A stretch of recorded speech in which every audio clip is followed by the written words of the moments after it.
Je vais y chevaucher le jingle. Bonjour Louise Aubéry. Bonjour. Vous êtes un cas unique dans le paysage médiatique. Il faut que je prenne une minute pour vous présenter parce que vous n'êtes pas commune. Et c'est un compliment. Vous êtes présente sur les réseaux sociaux et sur YouTube avec une communauté, m'a-t-on dit, de 800 000 personnes. Forbes vous classe dans le top 10 des influenceuses françaises. Mais vous n'êtes pas ce qu'on appelle communément une youtubeuse. Vous êtes une entrepreneuse. Vous avez créé le site plateforme My Better Self. Je le traduis, le meilleur de moi-même. Mais vous avez aussi une marque de lingerie éthique et inclusive. Vous nous direz ce que c'est. Un podcast In Power. Et vous publiez ce livre, Miroir, miroir, c'est sous-titré « Dis-moi ce que je vaux vraiment ». C'est chez Le Duc, un tout petit éditeur, je le cite, car vous en êtes déjà à 15 000 ventes. Je n'ai rien oublié dans votre CV. Je crois que vous n'avez rien oublié, c'est assez admirable. Merci beaucoup, j'avais travaillé avant. Donc, Miroir, miroir, ce livre, dis-moi ce que je vaux vraiment. Coup de cœur de la Fnac. De loin, on pourrait croire que c'est un manuel de développement personnel, comme il en existe beaucoup. C'est beaucoup plus que ça. C'est quoi votre idée ? C'était quoi votre idée ? En fait, mon idée, c'était avant tout d'écrire un livre qui allie théorie et pratique, parce que je trouve qu'aujourd'hui, étant moi-même une grande lectrice, on trouve souvent de l'un ou de l'autre, mais rarement des deux. Et surtout d'écrire un livre que j'aurais aimé moi-même avoir avant. J'ai oublié quelque chose, c'est votre hashtag pour de vrai. On veut du vrai. On veut du vrai. Vous étiez presque. Voilà, on veut du vrai, mais je ne l'avais pas noté. Ouais, on veut du vrai, qui est un mouvement que j'ai lancé il y a 3 ans sur les réseaux sociaux, justement pour appeler à plus de transparence et d'authenticité sur les réseaux sociaux, qui en manquent cruellement.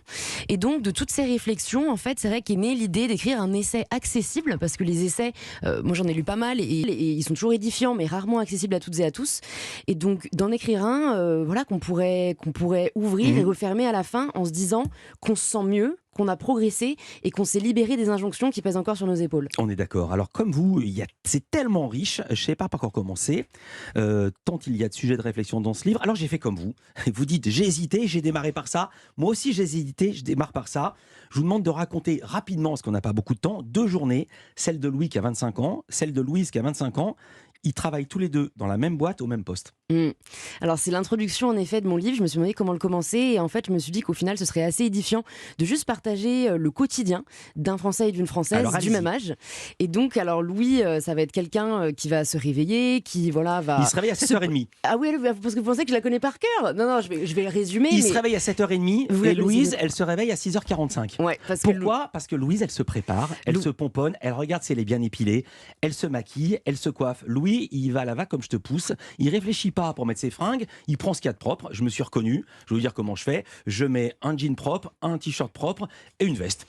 Voilà, mais je en me fait, pose jamais la question. Et elle se pose plein de questions. Elle se pose plein de questions parce qu'il y a une charge mentale qui est vraiment supérieure pour les femmes. Elle se pose la question de est-ce qu'elle va avoir le temps voilà, d'aller voir ses parents, est-ce qu'elle va avoir le temps de venir en aide à son frère qu'elle a appelé la veille pendant 1 heure. Ils sont jeunes, ils sont modernes, ils ont un date Tinder. Et le date ne se passe pas de la même façon parce que il y a l'homme d'un côté qui au final sait que c'est un peu lui qui va mener la danse et qui va pouvoir conclure, alors que la femme se pose beaucoup plus de questions. Est-ce qu'elle doit trop en dire au début ? Est-ce qu'elle doit se faire un peu désirer ?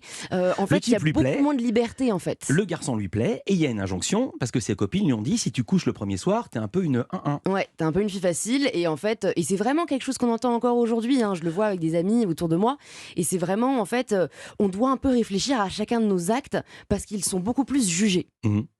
Alors, je vais vous dire, j'ai l'âge que j'ai 60 ans, ça fait 30, 40 ans que je lis ceci. Pourquoi les choses n'ont-elles pas évolué ? Et je vais donner un exemple. Pourquoi les filles ne vont-elles pas travailler sans se maquiller ? Ça gênerait personne. Bien, je pense que les médias tiennent un rôle assez prédominant. Mais les médias, pardon, je vous interromps. Pas de souci. Les médias n'arrêtent pas de dire l'inverse. Tous les journaux féminins disent faites ce que vous voulez, comme As You Are disait le grunge. Bon, ça c'est plutôt Mado qui le dit.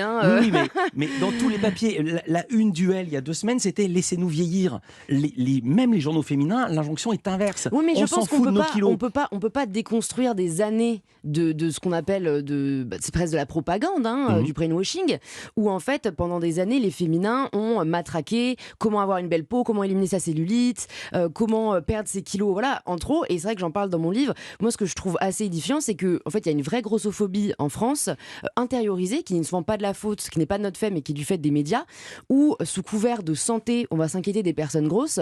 Or, on ne s'est jamais inquiété des personnes qui ont des troubles alimentaires. Et je ne sais plus combien de une il y a eu par rapport aux pertes de kilos, mais pas par rapport à l'anorexie. Je vais défendre les médecins. Pendant la crise du Covid, on a vu qu'étaient davantage touchés ceux qui étaient en surpoids. poids. Donc c'est pas non plus totalement indépendant. Ah non, mais je ne dis pas qu'il n'y a pas des dangers, mais il y en a aussi au fait d'être trop mince. Et l'anorexie, ça touche 900 000 personnes chaque année, donc c'est énorme. Alors c'est un très bon sujet, puisque là aussi, j'ai lu des centaines et des centaines de papiers contre l'anorexie. Arrêtons de mettre des mannequins trop maigres, et ça s'est fait, et pourtant ça n'évolue pas. Je suis obligé de sauter les étapes, parce qu'il y a tellement de choses avec vous. Vous racontez une expérience personnelle que je trouve absolument emblématique. Vous êtes inscrite dans une salle de sport pour faire de la muscu. Je vois absolument pas où est le problème, mais là, les commentaires autour de vous, que vous ont dit vos amis IS, IES? Ouais. En fait, c'est marrant parce que on souhaite, la société attend de nous qu'on ressemble à une femme, un peu, mais pas trop.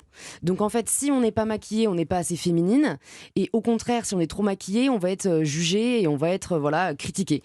Et en l'occurrence, c'est un peu pareil pour le masculin, c'est-à-dire qu'on va être encouragé à adopter certains types masculins, mais pas trop. Et donc moi, on m'a reproché assez rapidement, mais ma famille m'a mis en garde. Attention, Louise, tu vas ressembler à un homme. Voilà. Comme si le fait d'avoir des muscles, que je trouve très significatif, parce qu'en fait, au sens propre, avoir des muscles, c'est être forte. Et la société ne veut pas qu'on le soit. Votre propre famille, donc des gens qui vous aiment, c'est là où c'est complètement dingue, ça va encore plus loin. Vous parlez du plaisir, le droit au plaisir sexuel, le couple, on ne va pas vous critiquer là-dessus. Vous racontez vos cafés entre copines, et vous dites toujours la même question revenait. Alors Louise, est-ce que tu as enfin trouvé un mec ? Et ce qui m'a étonné, c'est pourquoi ce sont les filles qui se plaignent de ces injonctions qui vous les impose. C'est ce qu'on appelle la misogynie intériorisée. En fait, c'est comme ce sont une injonction qu'elles-mêmes subissent, eh bien, un peu par mimétisme, elles vont la faire subir aux autres, parce que comme elles ont intériorisé l'idée que, voilà, adolescente, il faut avoir un petit copain, eh bien, ça va devenir un principal sujet de conversation.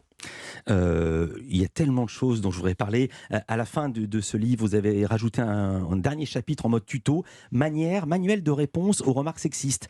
Par exemple, si on vous dit, si tu sors habillé comme ça, il ne faudra pas t'étonner si tu te fais emmerder, ou le poids, c'est pas une question d'apparence physique, c'est une question de santé. Et comment vous avez travaillé pour faire les réponses et pour clouer le bec des détracteurs, détracteuses, parce qu'il y en a aussi. Il y en a aussi. Écoutez, pour les remarques, j'ai fait un sondage auprès de ma communauté sur Instagram, et donc j'ai pris les remarques qui revenaient le plus, et ensuite j'ai vraiment essayé d'être objective dans l'analyse, et en fait de me baser sur la racine du préjugé qu'il y avait derrière. Et donc en fait répondre à ce préjugé, tout simplement pour faire rendre compte à la personne en face que c'en est un. Vous avez également créé Je ne sais quoi, c'est une marque de lingerie éthique et inclusive. Éthique, on comprend. C'est quoi de la lingerie inclusive ? De la lingerie inclusive, c'est de la lingerie qui s'adresse à toutes les femmes et à tous les corps. C'est pas le cas ? C'est pas le cas. Et en fait, on n'est pas au courant si jamais on a la chance d'avoir une poitrine on va dire, de taille standard. Mais dès qu'on a une grosse poitrine, ou même au contraire une toute petite poitrine, eh bien, la plupart des grandes enseignes ne nous adressent pas, ne s'adressent pas à nous et surtout ne nous représentent pas. Ça commence à bouger, lentement mais sûrement. Mais c'est vrai qu'il y a 2 ans, quand j'ai créé Je ne sais quoi, moi, c'était assez criant quand je scrollais sur les sites de lingerie en France. Eh bien, il y avait que des femmes d'un certain physique qui étaient représentées. Et en fait, je trouve ça vraiment dommage de ne pas représenter tous les corps. Et alors chez vous, il n'y a pas non plus de taille. Et je me suis dit, mais comment font les femmes alors ? Il y a des tailles, on les a renommées. On a des tailles exquises à épatantes. Exquise, sublime. Donc exquise, c'est pour XS. Ouais. Sublime, c'est pour S. Magnifique, c'est pour M. Lumineuse, c'est pour L, etc. Jusqu'à la taille épatante qui correspond à un triple XL.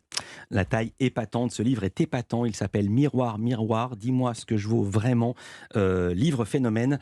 Est-il écrit Louise Aubéry. Merci d'avoir été avec nous. J'ai l'impression que c'est pas la dernière fois qu'on vous invite. Merci d'avoir été ici en direct dans Culture Média.